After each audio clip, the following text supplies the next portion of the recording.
Hey, parasite, are you watching this? Saying that, my husband waved his hand towards me with his smartphone screen. His face was red and it was clear that he was quite drunk. Then, another person appeared on the screen next to him. "Come on, Claire. Let my brother go already. You parasite." That was my sister-in-law, Amber. These two call me a parasite who has no choice but to rely on my husband's income as a full-time housewife. At that time, they made a video call to me while drinking at their parents' house on purpose. I let out a deep sigh. "Hey, you were drinking at your parents' house now, right? Are your parents there?" Yeah, they're here. Why? "Can you let me talk to your father?" Huh? Why? Are you planning to tattle on me, to my dad or something? My sister-in-law's high-pitched and carefully voice spoke up from next to him. "Oh, well, it's fine, isn't it? Our dad is on our side. Daddy, Claire wants to talk to you." I couldn't stop laughing at the voice of my sister-in-law calling my father-in-law. I can finally correct their misunderstanding that I had been enduring. I am Claire, a 32-year-old full-time housewife. I used to work at a major advertising agency, but shortly after getting married, my husband asked me to become a full-time housewife. Hey, Claire, can you become a full-time housewife? I'll support you.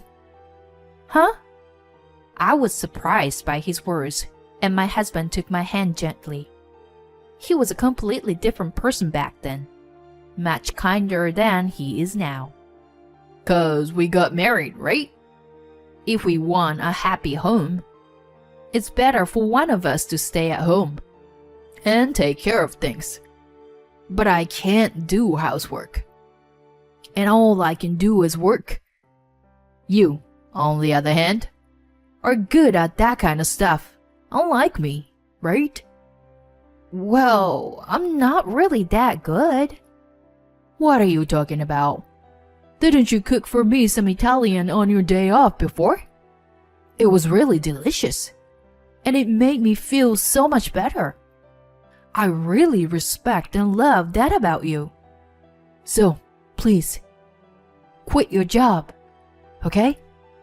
Seeing my husband asking me like that, I reluctantly made up my mind. Okay, I understand. I don't know if I can quit right away, but I'll talk to my company. Thanks, Claire. I appreciate it. My husband's face lit up with joy, and I couldn't help but wonder how much this meant to him, that I became a housewife. I thought it was a little strange, but seeing how happy my husband was, I decided to give in. I liked my job at the advertising agency, and I had just started getting assigned to plan advertising campaigns. So, I had mixed feelings about leaving my job. However, because we had just gotten married, I wanted to respect my husband's wishes. 6 months after our marriage, I quit my job. In our early stages of marriage, my husband always expressed gratitude for my help and the household chores. However, after about 3 years, he stopped saying thank you and making comments that blamed me for not having a job. You're lucky. You can live an easy life just relaxing at home. Huh? Well, isn't it true? You're living off the money I earn. I'm jealous. Being able to just stay at home and not work, and still get by.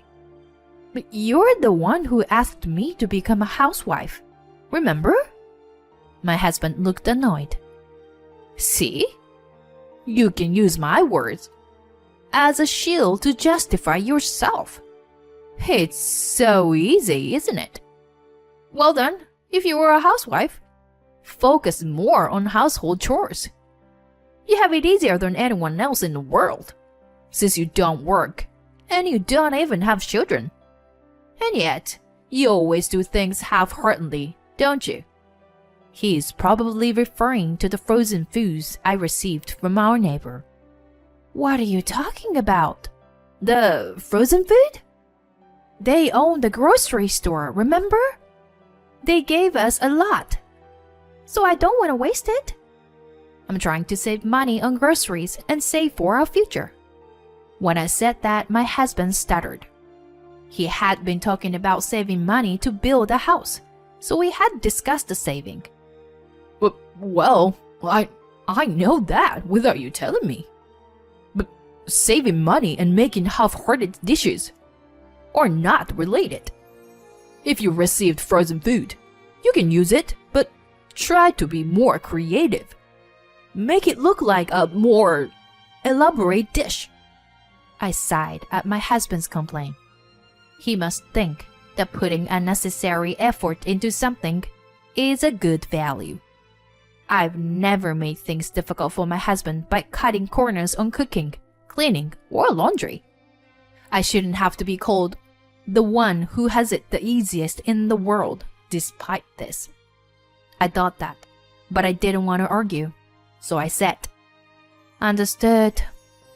I already knew that my husband's change in attitude had its roots in work-related stress.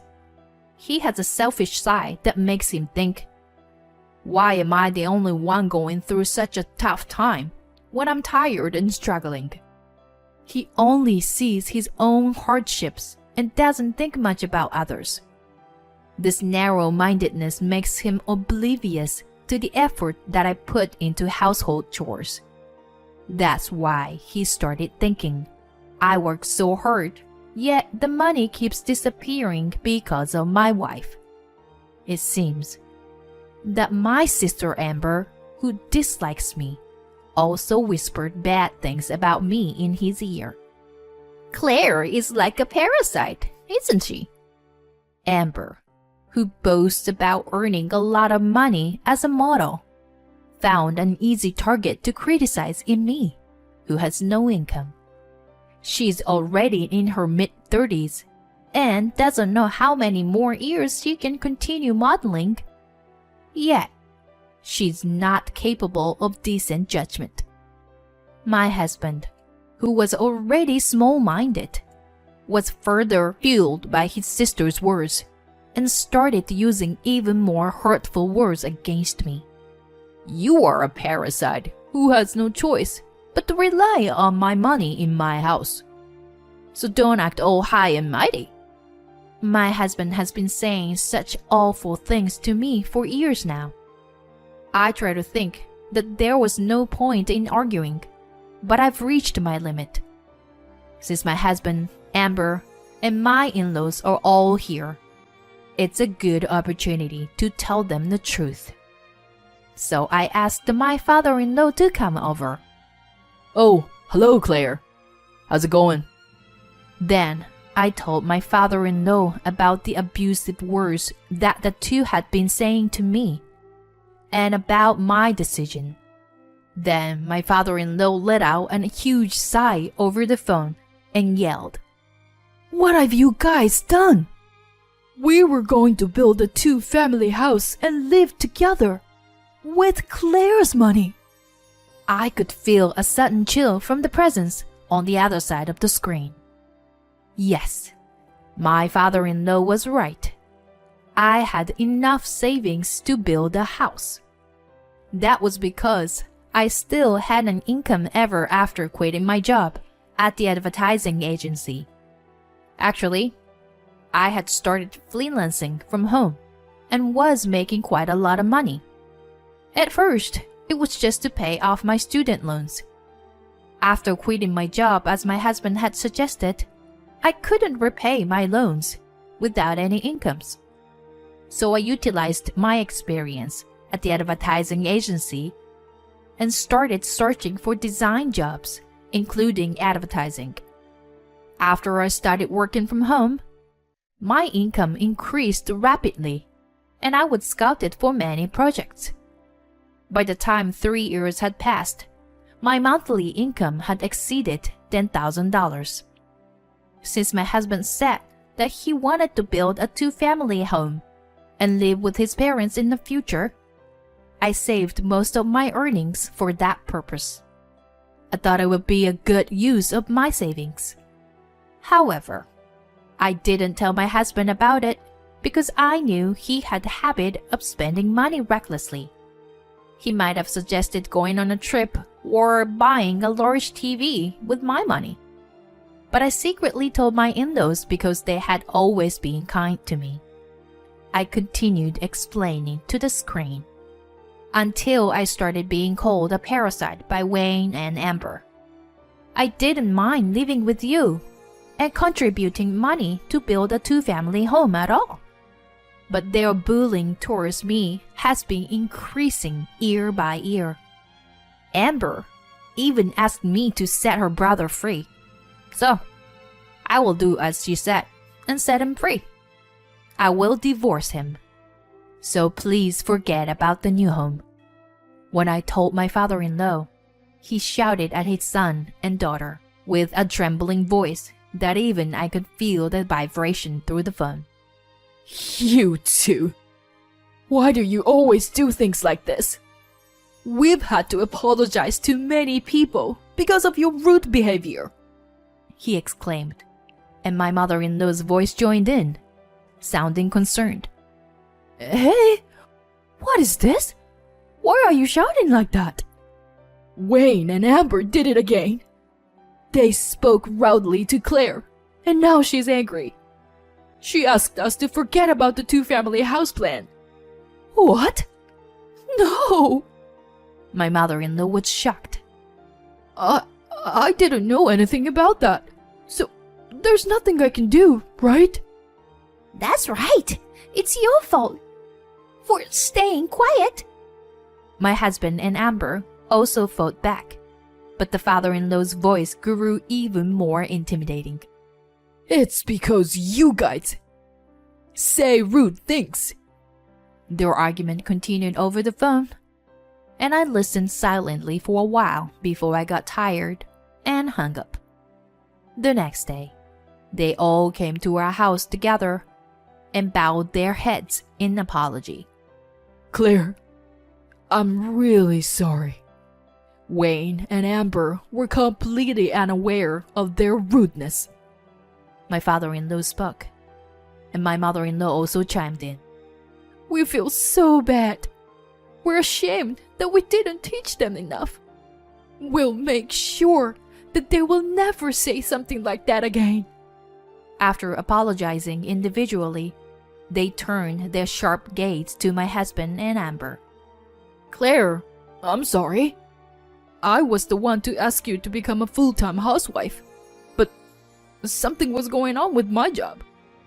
To tell you the truth, I was demoted recently, and I said some unnecessary things because of the stress. I wasn't serious about it, you know. Besides, if you can earn money, we'll be okay, right? Please, forgive me. You didn't start your abusive words at me recently, did you? I said, and then I took out my smartphone and played back the saved audio data. Don't act so high and mighty when you're just a parasite relying on my money in my house. It's really unfair to live off the other people's money when you have no income of your own, isn't it? You couldn't survive without depending on me, could you? Relying on others for everything might seem easy, but it's actually quite miserable. As the terrible words I received from my husband and Amber over the past few years echoed through the room. This is only a portion of what I have as data. Then my father-in-law raised his voice again. You! Did you really say such terrible things? How did you become such human beings? Well, what can we do? We didn't know we were being recorded. Amber still hadn't apologized to me even once, and her rebuttals were not only quick, but also poorly thought out. Despite this, Amber glared at me with sharp eyes. However, I wasn't going to give up just yet. Amber, it's no use looking at me like that.